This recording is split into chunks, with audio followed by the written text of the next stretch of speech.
Hi guys, ito na yung continuation. Naayos ko na yung mga pinamili namin na grocery sa isang box para di napakalat-kalat sa kwarto. So, ito yung nag-aantay na ako kay dad.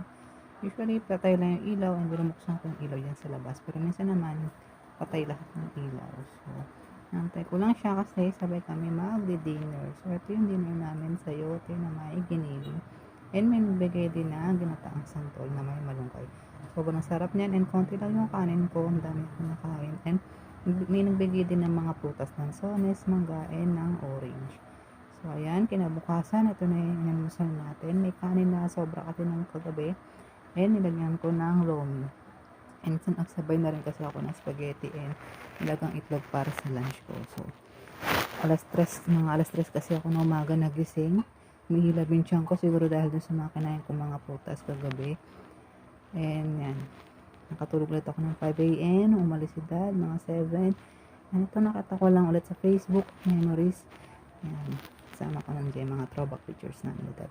So ito na yung lunch ko, yung spaghetti na may dagang itlog. So kumain lang ako.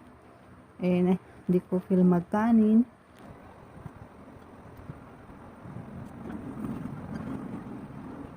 So yan. Manila, mukha na tayong ewan o haggard na tayo. Inugasan ko yung mga pinagkainan ko ng umaga at ng lunchtime. Minsan dyan talaga ako naghuhugas kasi para malinis na agad yung mga mangkok and kutsara. Kasi minsan dito talaga ako, diba? Usually dito ako kumakain sa kwarto kapag almusal and tanghalian. Then, binabad ko yung punda na gagamitin ni dad para sa office kasi meron siyang unan na maliit doon. So, kailangan natin palitan yung punda ni dad doon. So, binabad ko muna. Then, nilaban ko yan. No, after kong maligo. So, kumuha muna ako ng tubig sa baba.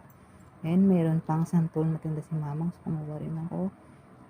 Yan yung pinaka-snack ko. Yung santol. So, di naman yan matamis. Di naman yan maasim.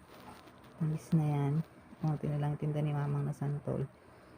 And wala na rin kasi mga rambutan. So, yan lang muna.